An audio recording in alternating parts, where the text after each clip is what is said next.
네, 오늘은 누가복음 24장 5절 6절 말씀으로 주님의 다시 살아나심이란 제목으로 함께 말씀을 전하도록 하겠습니다. 특별히 오늘은 부활주일로 세상에서 자유주의 신학에서 그리고 굉장히 잘못된 가치관이 교회 안에 들어와서 주님의 부활하심에 대한 잘못된 가치관을 그 의미를 왜곡해서 얘기하는 사람들이 많이 있고요. 그런 것들이 많이 침투해 있습니다. 그것에 대항해서 오늘은 그 말씀을 전하도록 하겠습니다.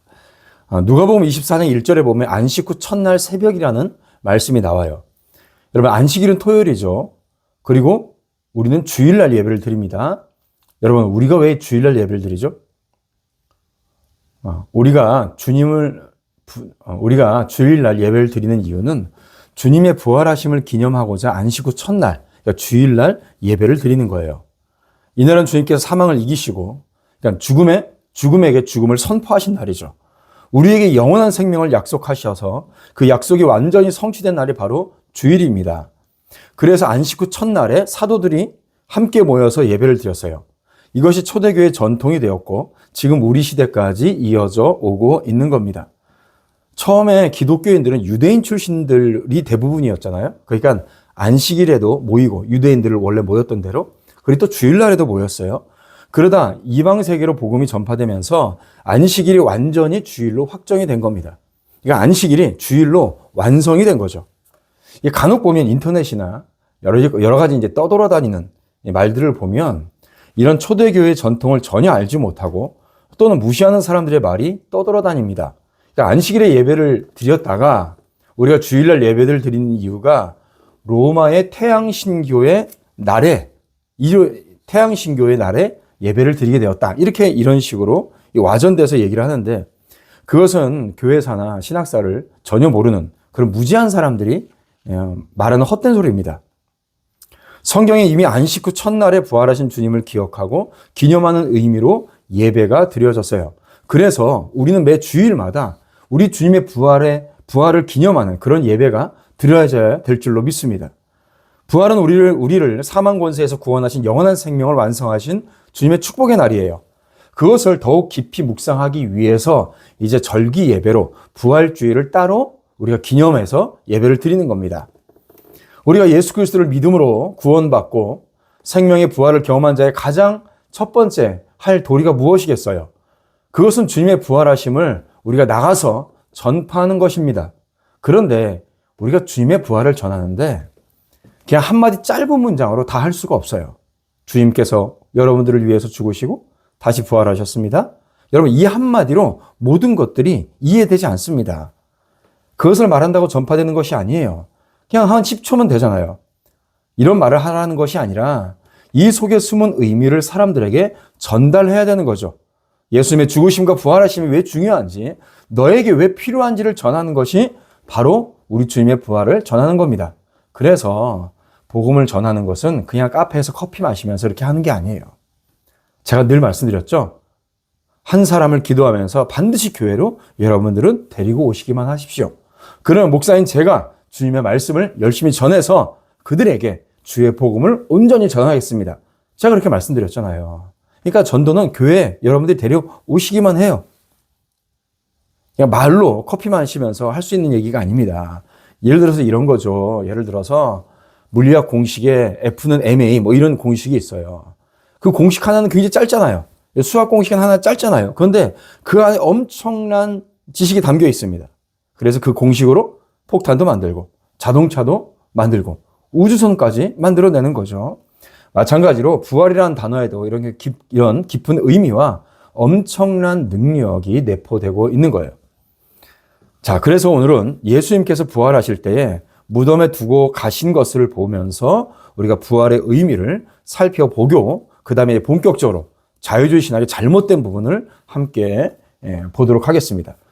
먼저 예수님께서 부활하실 때 무덤에 두고 가신 물건들이 있어요. 첫 번째는 뭘 두고 가셨냐? 향료를 두고 가셨습니다. 자, 이 향료는 아리마대 요셉이 주님의 몸에 유향을 바르려고 준비했던 겁니다.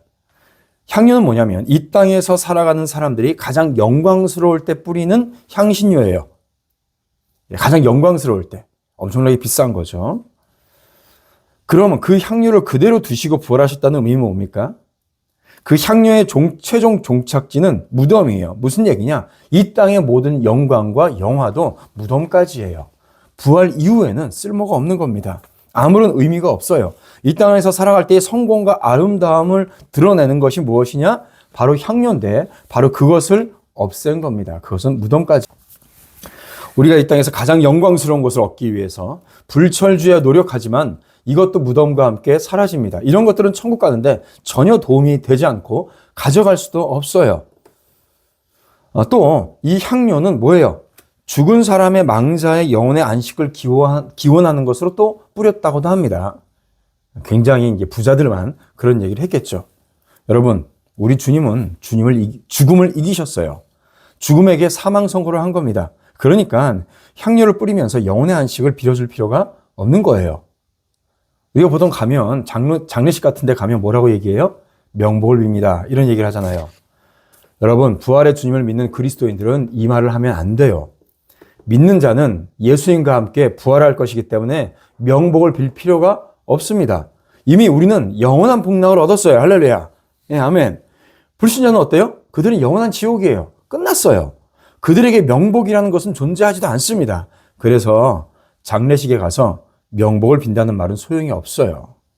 그저 이별의 슬픔을 겪고 있는 가족들에게 그냥 위로를 전하는 것뿐이죠. 주님과 함께 부활하게 된 우리에게는 이미 세상 사람들이 말하는 명복을 넘어서는 영원한 복락을 소유했음을 우리는 믿습니다. 그러니까 그때까지 이 땅에서 갖고 있는 모든 것들은 필요가 없는 것이죠.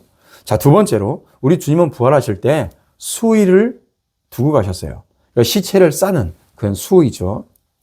이 수의는 뭐냐면 여러분 가끔 옛날 영화 보면 공성전 전투하는 걸 보셨어요? 성을 함락하는 그런 전투죠. 그런데 전쟁에서 이겨서 그 성을 점령하게 되면 뭘 합니까? 그 성에 있던 깃발을 빼고 승리를 기념해서 자신의 깃발을 꽂죠. 바로 예수님께서 수의를 남겨두셨다는 의미가 바로 이런 의미입니다. 사망 권세를 이기셨다는 그런 의미죠. 여러분들이 열심히 이 세상에서 많은 것들을 노력하고 쌓아 올립니다. 이 땅에서, 특히 이 땅에서 정의를 외치시는 사람들이 많아요. 참, 우리나라 사람들 정의 되게 좋아해요. 얼마나 좋아하냐면 옛날에 저스티스, 정의라는 책 제목에 정의라는 책 제목을 가진 책이 엄청나게 많이 팔렸어요. 그 하버드대에 있는 그런 교수님인데 아마 우리나라에서 그 책을 판 게 아마 제일 많을 거예요. 돈도 많이 벌었겠죠. 얼마나 우리나라 사람들이 정의를 좋아하는지를 우리가 알 수가 있는 겁니다. 자, 그런데 자신은 정의롭지 못하면서 다른 사람 정의를 굉장히 바라요. 그런데 만약에 정말로 그런 사람이 있다고 칩시다. 자신의 삶 전체를 헌신해서 불의를 타파하고 정의를 드높였다고 해요.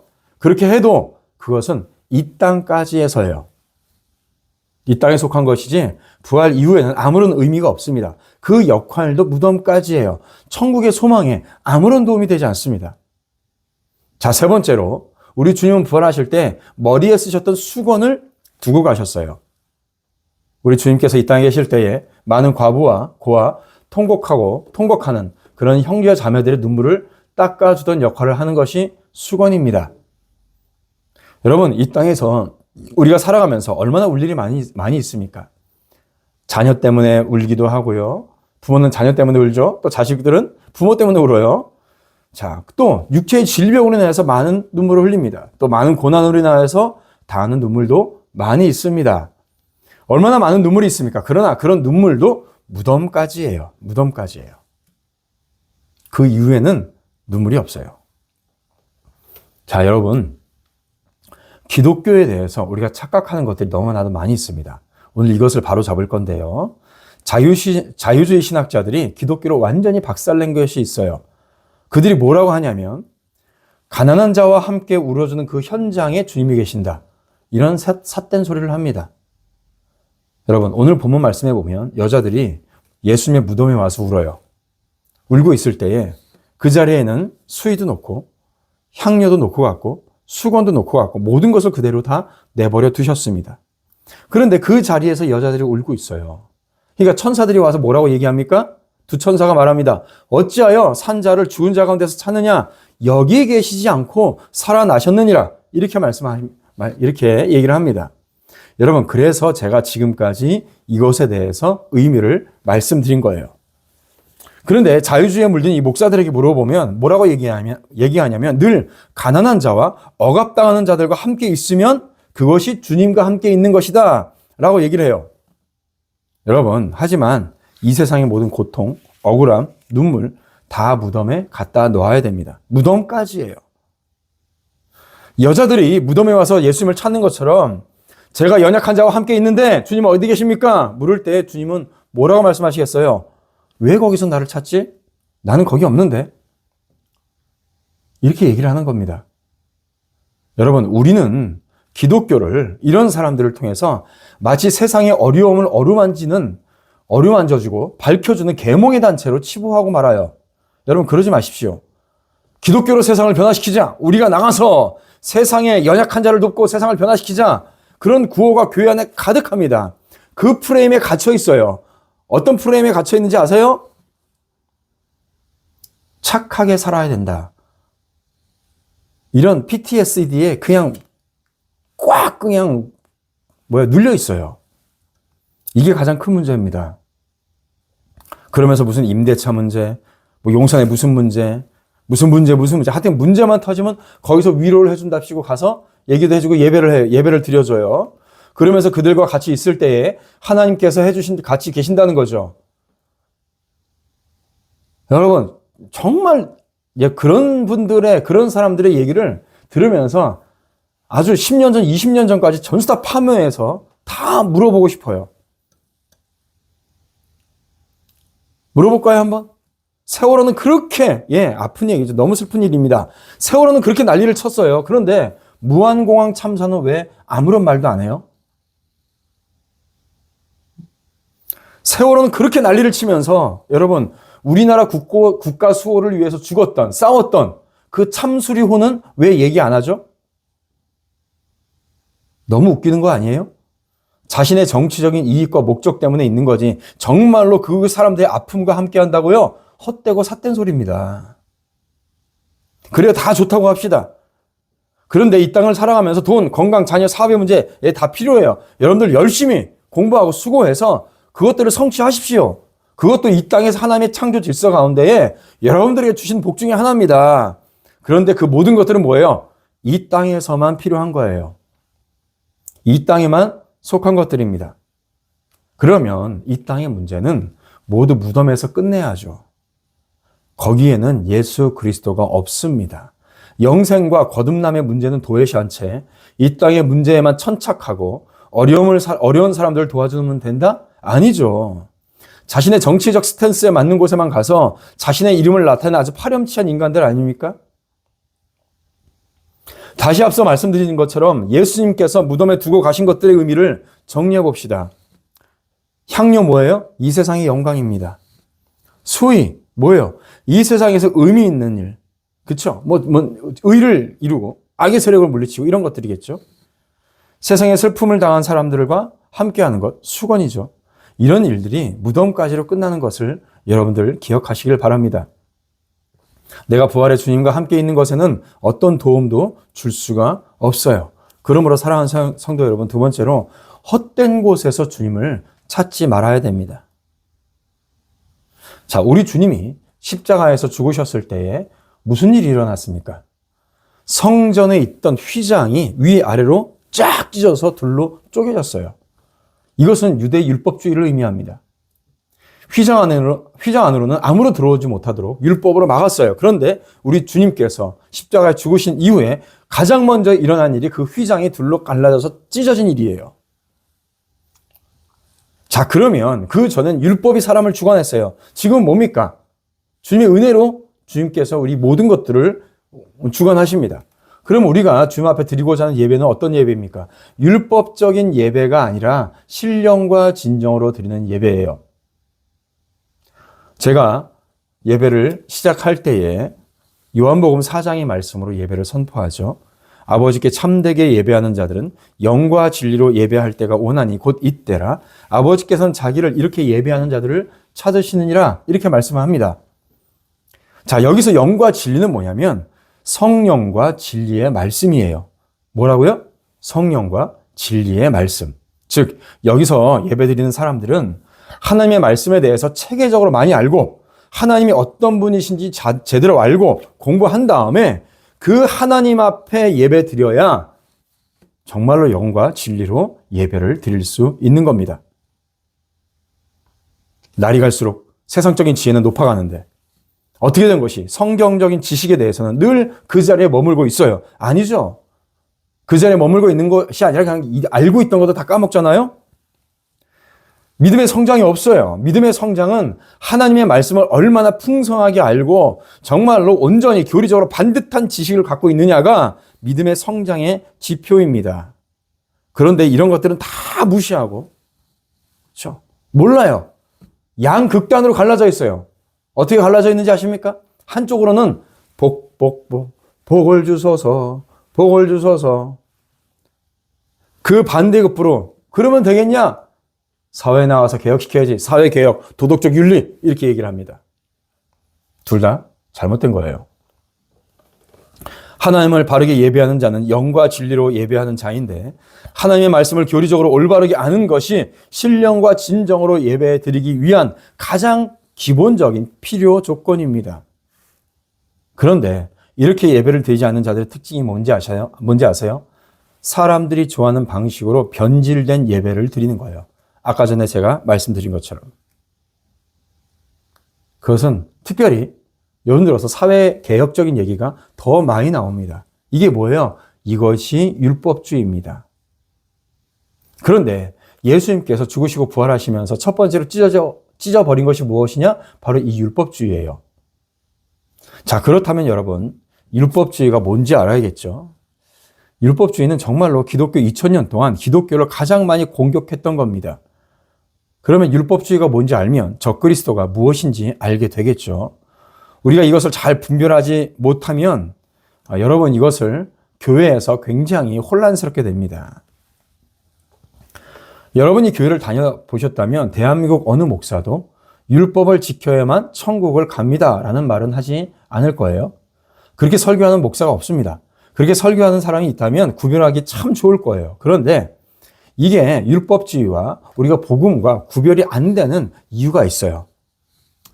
자, 율법주의는 율법을 강조하는 것이 아니라 도덕적 개혁을 추구합니다. 목사님 좋은 거 아니에요? 잘 들어보세요. 기독교와 가장 멀리 있으면서 근데 기독교와 굉장히 비슷한데 기독교를 가장 많이 공격하는 것이 이 도덕적 개혁입니다. 이것도 다 무덤에 다 덮어버려야 돼요. 도덕적 개혁도 이 땅에 살아갈 때에 어느 정도 세상에 도움은 주겠죠. 그러나 우리의 영혼 구원에는 아무런 도움이 안 돼요. 그런데 바로 이런 것들이 기독교를 망치고 있는 것입니다. 여러분, 복음과 도덕적 개혁의 차이가 뭘까요? 복음은 우리 내면에 하나님께서 우리에게 은혜를 주셔서 성령의 은혜로 말미암아 우리가 먼저 내면이 변화되어야 되는 거예요. 그런 다음에 그 결과로 외적인 변화가 나타나는 것이 복음입니다. 이것을 신학적인 용어로 은혜로 칭의를 먼저 받고 그 다음에 성화가 이루어지는 거예요. 그런데 도덕적 개혁은 이 순서가 바뀝니다. 눈에 보이는 것이 먼저 바뀌어야 돼요. 근데 이것이 순서만 바뀐 것 같은데요. 이것이 엄청난 마귀의 도구가 됩니다. 주님은 이런 사람들을 바리새인이라고 하셨어요. 여러분, 우리는 본질상 진노의 자녀예요. 우리가 선을 행할 수 있는 게 있습니까? 단 하나도 없어요. 하나님 앞에 선이라고 할 수 있는 것은 아무것도 행할 수가 없습니다. 그런데 행할 수 없는 자에게 그것을 요구하는 거죠. 그게 율법주의라고요. 주님은 이런 사람들을 바리새인이라고 하셨습니다. 바리새인들의 특징이 뭐죠? 겉은 화려해요. 속은 썩어 있어요. 모든 사람들이 그들의 겉모양을 칭찬합니다. 왜요? 너무나도 깨끗한 것 같거든요. 근데 속은 썩었고 회칠한 무덤이에요. 지금도 마찬가지입니다. 겉으로는 깨끗하다고 스스로 말하는 사람들 많죠? 얼마나 사람들에게 인기가 많습니까? 그러나 그들이 바로 썩은 자들이에요. 많은 사람들이 도덕적 개혁을 추구하는 것이 얼마나 사탄의 도구인지를 모르고 이것을 복음으로 착각하는 경우가 너무나도 많이 있습니다. 그러니까 율법주의는 뭐예요? 율법주의는 이퀄 도덕적 개혁이에요. 이것을 꼭 기억하십시오. 도덕적 개혁을 추구하는 사람들은 이렇게 얘기합니다. 주님, 제가 이 사회를 변화시키고 일평생 헌신했습니다. 어렵고 소외되고 정말 억압받는 사람들과 함께 했습니다. 그런데 세상은 변화되지 않았어요. 나는 내 인생에 중요한 모든 것들을 포기했습니다. 그런데 주님, 내 인생에서 어디 계십니까? 라고 부르짖는 거예요. 외치는 겁니다. 그것을 사람들에게 보여줘요. 그런데 주님은 말씀하십니다. 나는 거기 없어. 자, 도덕적 개혁이요, 복음과 혼동이 되는 이유가 있습니다. 그것은 뭐냐면, 도덕적 개혁을 추구하는 사람들은요, 좁아요. 뭐가 좁냐? 기준이 좁아요. 날카로워요. 면도날처럼 날카롭고 서슬퍼럽니다. 그래서 자신의 기준에 벗어나는 것을 용납하지 않아요. 굉장히 좁은 길이라고 본인이 얘기를 합니다. 그런데 주님께서 뭐라고 말씀하십니까? 나를 따르는 자는 그 길이 좁은 길이라고 말씀하셨어요. 그래서 윤리를 추구하는 거하고요, 복음을 추구하는 것이 굉장히 비슷하게 보입니다. 근데 여기서 잘 들으십시오. 윤리를 추구하는 것은요, 도덕적 개혁을 추구하는 것은 협착하고 좁은 마음이에요. 그런데 복음을 추구하는 것은 좁은 길입니다. 이게 무슨 말이냐고요? 윤리를 추구하는 사람들은요, 매우 협착하고 좁은 마음이에요. 도덕적 개혁을 추구하는 사람들은 도덕적 기준에 못 미치는 사람들을 질타하고 억압합니다. 자기만의 기준을 갖고요, 그 기준에서 벗어난 자들을 가차없이 제거를 해요. 좁고 편협한 마음을 가지고 있기 때문에 그렇습니다. 예를 들어서 이런 거죠. 우리 교회에서 가난한 자를 돕기 위해서 우리가 함께 기부금을 모읍시다, 이렇게 얘기를 합니다. 제가 어렸을 때만 해도 수재의연금이라고 해가지고 막 홍수가 나고 그러면 그런 것들을 했어요. 그러면 이제 좀 부자고 많은 사람들, 이렇게 유명한 사람들을 보면 이름과 금액이 딱 나타납니다. 우리 교회에서 그렇다고 해봅시다. 앞에서 조금 어렵고 가난하게 산 신자가 10만 원을 냈어요. 우리 홍길동 성도님 10만 원을 내셨습니다. 그런데 그 뒤에서 온 사람이 누구냐면 굉장히 부자예요. 돈도 많고. 그런데 똑같이 10만 원을 냈어요. 여러분들 마음속에 어떤 생각이 드세요? 아니, 저 사람은 돈도 많은데 앞에 우리 가난한 홍길동 집사는 10만 원 냈으면 본인은 한 100만 원, 200만 원 내야 되는 거 아니야? 이런 생각하지 않아요? 이게 바로 율법주의라고요. 도덕적 기준을 잡죠? 그럼 그 기준에 자기가 생각하기에 못 미치는 사람은 미움을 받고 제거를 당하게 되는 거예요. 여러분, 사람들은 누구나 이기심이 있어요. 그 이기심을 드러내지 않으려고 노력할 뿐이죠. 그런데 그 이기심이 조금이라도 드러나는 순간 손가락질 당하고 사회에서 제거의 대상이 되는 겁니다. 그래서 도덕적 기준은요, 협착하고 편협된 마음이에요. 역사적으로 볼 때 그래서 도덕적, 윤리적, 정의 이런 것들을 기준으로 삼았던 지도자들은 반드시 독재자가 되게 되어 있습니다. 정의를 외치고요, 도덕적인 개혁을 외치고요, 사회 윤리를 외치는 사람들은요, 반드시 독재자가 되게 돼 있어요. 그래서 반동이라는 말이 나오는 거예요. 반동분자라고 말하잖아요. 도덕적 기준에 도달하지 못한 사람들을 배제하기 때문에 그들은 편협한 마음을 갖게 될 수밖에 없는 겁니다. 근데 중요한 게 뭔지 아세요? 복음과 반대됐을 때, 여러분, 복음은 좁은 길이에요. 왜 좁은 길인지 아십니까? 복음은 좁은 길이어서 찾는 이가 없어요. 무슨 말이냐? 찾는 이가 적다는 말은 내가 그 길을 걸어가야 되기 때문에 좁은 길이에요. 무슨 차이인지 이해되세요? 도덕적 개혁은요, 편협한 마음으로 내가 아니라 다른 사람을 재판해요. 근데 복음은요, 좁은 길이에요. 찾는 사람이 없어요. 왜요?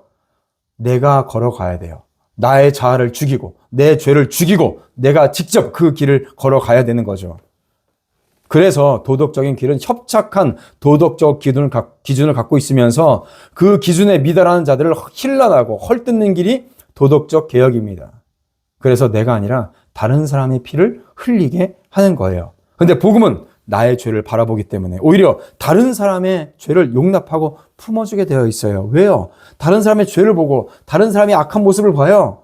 그걸 힐난하고 손가락질하고 재판할 시간이 없습니다. 왜요? 그것을 보면 복음의 길을 걷고 있는 사람들은 내 죄를 보게 돼 있어요. 나도 똑같은 인간인데. 그래서 좁다라는 길에 비슷한 것처럼 보일 뿐이에요. 근데 그거 아십니까? 사람한테 착하게 살라고 하죠? 그러면 착하게 살고 싶지가 않아져요. 그 기준을 나는 지키고 싶지 않다고요. 내 속에서는 따라가고 싶어 하지 않아요. 그런데 평판과 다른 사람들의 눈치를 의식해서 마음은 하고 싶지 않지만은 어쩔 수 없이 그 기준을 따라가게 되어 있는 거예요. 그래서 도덕적 기준을, 개혁을 말하는 곳에는요, 반드시 위선자들을 대량으로 양산하게 되어 있습니다. 겉은 화려하고 청렴해 보이죠? 속과 겉과 다른 마음은, 속과 겉은요, 다른 마음으로 괴로워해요. 그래서 율법주의, 도덕주의, 선행주의는요, 필시 위선자를 만들어냅니다. 그런 사람들을 예수님은 바리새인이라고 했고요. 그들의 아비가 사탄이라고 했어요. 그럼 목사님, 세상에 나가서 착하게 살라고 하면 안 됩니까? 절대적인 도덕적 기준으로 사회를 다스리고 바꿔나오면 안 됩니까? 라고 질문을 할 수 있습니다. 여러분, 절대로 세상은 그렇게 변화되지가 않아요. 세상은 그렇게 바뀌지가 않아요. 그렇게 바꿔보겠다고 했던 사람들이 얼마나 많이 있습니까?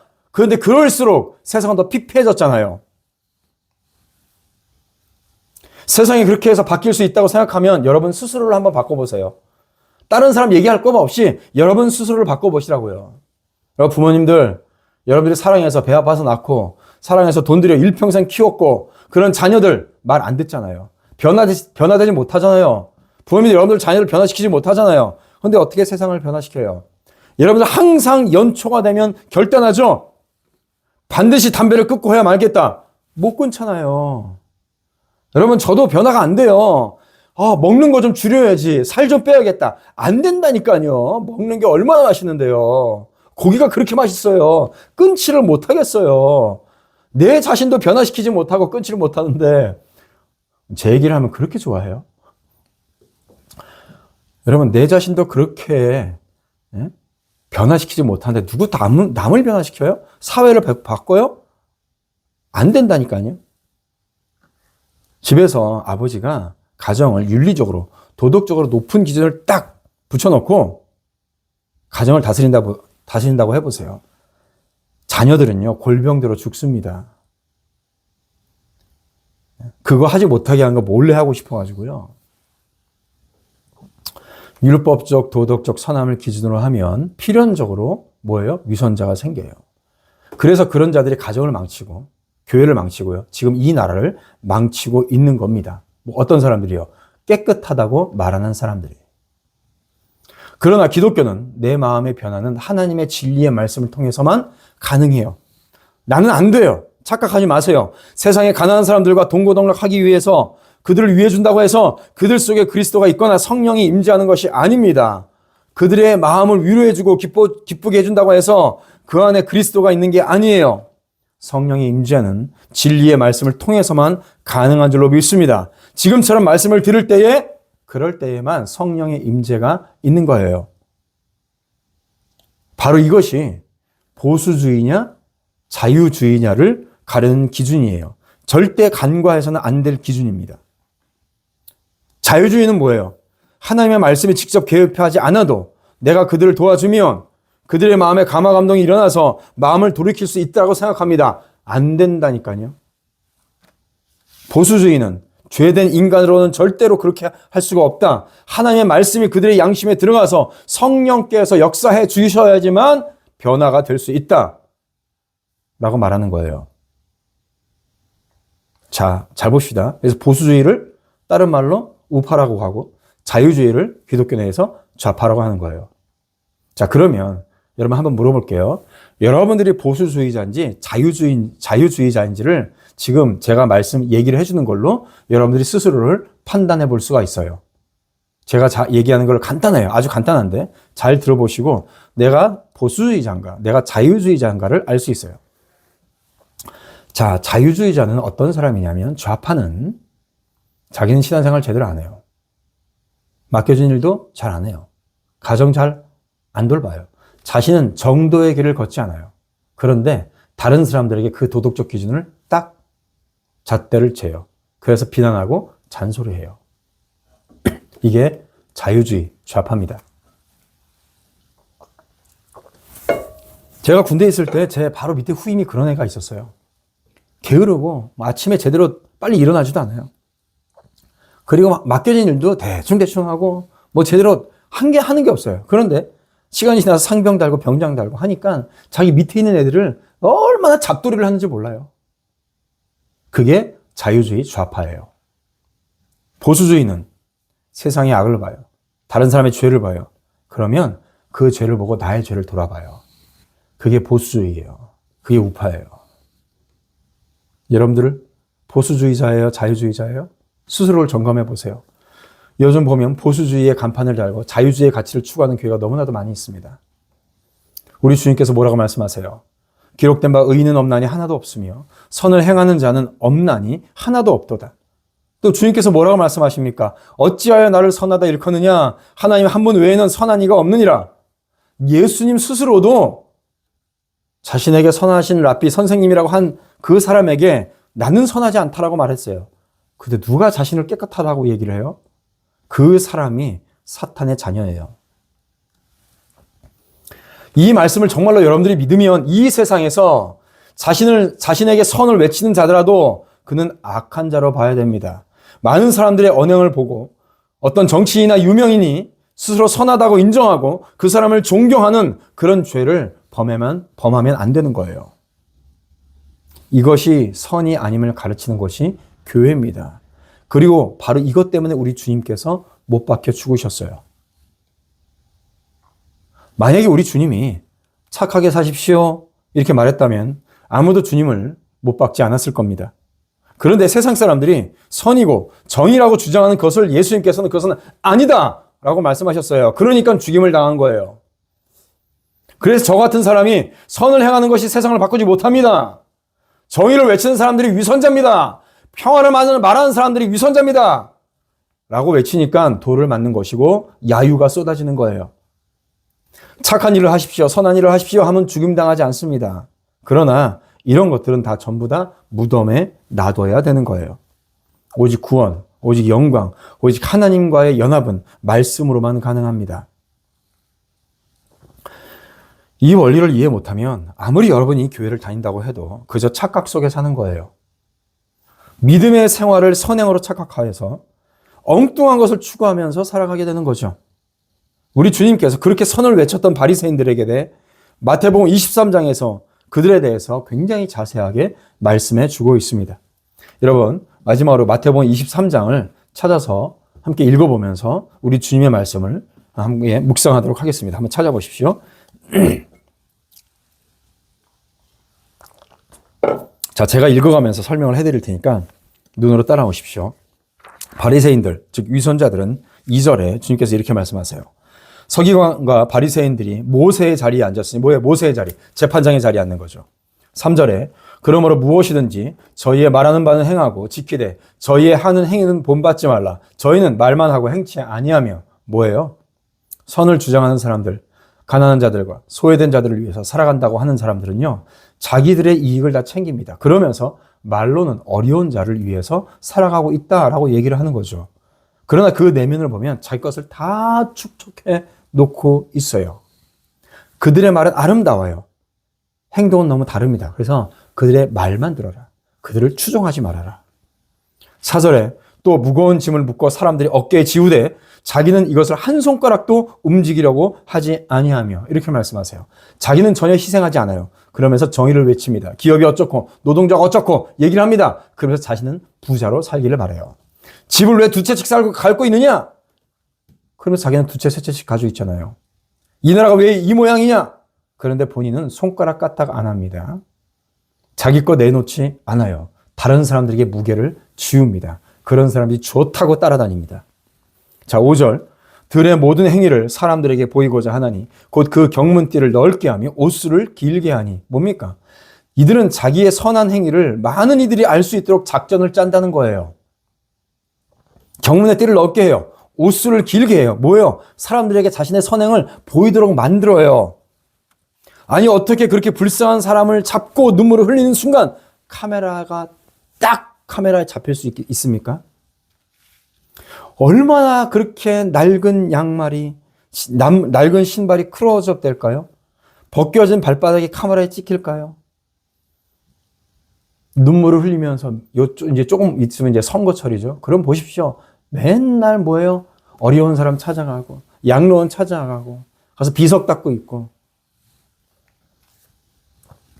바리새인과 유선자들은 나의 선함이 다른 사람들에게 드러나기를 바라는 것이고요. 그렇게 하는 것에 완전히 프로 선수들이에요. 만약에 제가 신방을 갈 때 한 100만 원짜리 구두 신고 200만 원짜리 양복 입고 가면 여러분 은혜가 될까요? 그런데 한 10년, 20년 신어서 발가락 다 새어나온 그런 구두 신고 가면 은혜가 될까요? 여러분 어떨 것 같아요? 우리 머릿속에 그런 게 가득해요. 그런데 우리 주님은 뭐라고 말씀하셨습니까? 왼손이 하는 것을 오른손이 모르게 하라고 하셨어요. 뭐예요? 아무도 모르게 하셨어요. 그런데 우리는요, 누가 조금 선한 일을 하게 되면 그렇게 신문 읽으면 탑기사가 떠요. 누가 엄청나게 기부를 많이 했다. 저 봐라, 눈물을 흘리면서 사람들에게 공감을 해주는 그런 자들은 자신들의 선이 외부로 어떻게든 드러나기를 바랍니다. 얼마나 우리 주님의 말씀과 배치됩니까? 그런 자들이 그렇게 좋아요. 7절 시장에서 문안 받는 것과 사람에게 랍비라 칭함을 받는 것을 좋아하느니라. 사람들의 칭송을 좋아하는 거죠. 10절에 또한 지도자라 칭함받지 말라. 너희 지도자는 하나이시라. 이 사람들은요 자신을 지도자라 교사라고 듣고 싶어 해요. 그렇게 가르치고 싶어 한다니까요. 그러면서 나를 따르라 이렇게 얘기합니다. 사람들이 좋다고 따라가죠. 그런데 이런 결과가 13절부터 나옵니다.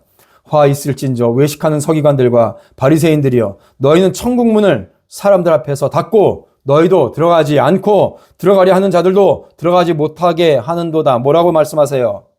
이런 자들은 스스로도 천국 못 가요. 구원받지 못합니다. 그들에게 열광하고 추종하는 사람들도 천국 문이 닫혀서 들어가지 못해요.